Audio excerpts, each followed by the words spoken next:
Halo semua, jumpa lagi bersama saya Evrilia Damayanti. Nah, di video kali ini kita akan masuk ke dalam teks laporan percobaan. Nah, video kali ini adalah kelanjutan dari materi sebelumnya. Kali ini kita akan bahas tentang struktur teks laporan percobaan. Jadi kalau kamu sudah kelas 9, silahkan disimak ya.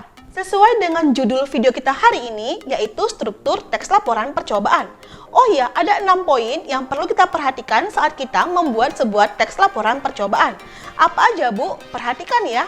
Yang pertama, yaitu judul. Bagian ini berisi mengenai gambaran umum mengenai teks laporan percobaan yang akan kita buat. Contohnya, membuat es krim vanila lezat. Nah, itu judulnya ya. Struktur yang kedua, yaitu tujuan. Bagian ini berisi mengenai hal apa sih yang perlu kita lakukan dan hal apa sih yang akan kita peroleh nantinya ketika kita membuat sebuah teks laporan percobaan.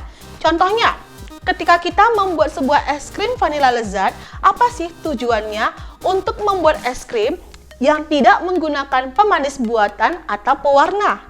Nah, kamu sendiri tentunya tahu dong ya, kalau es krim itu adalah makanan kesukaan anak-anak yang tentunya kalau dikonsumsi secara berlebihan akan membuat demam ataupun batuk. Nah, inilah tujuannya. Struktur yang ketiga yaitu alat dan bahan. Alat adalah sesuatu yang bisa kita fungsikan atau pergunakan, sedangkan bahan adalah sesuatu yang bisa kita olah. Dalam pembuatan es krim vanila, adapun alatnya seperti sendok, baskom, atau mixer.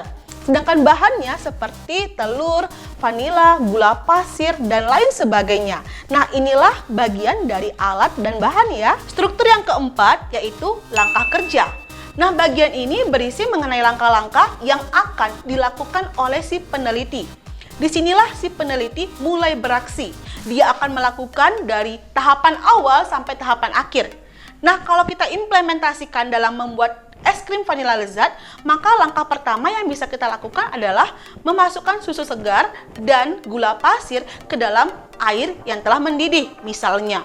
Nah, itu merupakan langkah pertama sampai langkah akhir yang akan kita peroleh nantinya. Struktur yang kelima yaitu hasil percobaan. Bagian ini berisi mengenai hasil apa sih yang akan kita peroleh saat kita melakukan teks laporan percobaan. Jika kita implementasikan dalam pembuatan es krim vanila lezat, maka hasil yang bisa kita peroleh yaitu bahwasanya dalam pembuatan es krim vanila lezat akan lebih sehat jika tidak menggunakan pewarna atau pemanis buatan. Nah, inilah hasil percobaannya ya. Struktur yang terakhir yaitu kesimpulan. Bagian ini berisi mengenai hasil akhir dalam pembuatan teks laporan percobaan. Adapun kesimpulan yang bisa kita peroleh saat kita membuat es krim vanila lezat yaitu bahwasanya dalam pembuatan es krim tersebut dapat menambah pengetahuan dan wawasan bagi si pengusaha rumahan yang memberikan keuntungan. Nah, tentunya dalam pembuatan es krim tersebut akan menambah wawasan bagi si pengguna ataupun individu yang akan membuat es krim yang lezat dan murah. Nah, inilah kesimpulannya ya. Baik, sekian pertemuan kita hari ini mengenai struktur teks laporan percobaan ya. Nah, kalau kamu suka dengan video saya kali ini, saya mohon dukungannya untuk like, comment, share, subscribe, dan jangan lupa nyalakan tombol lonceng di sebelah kanan.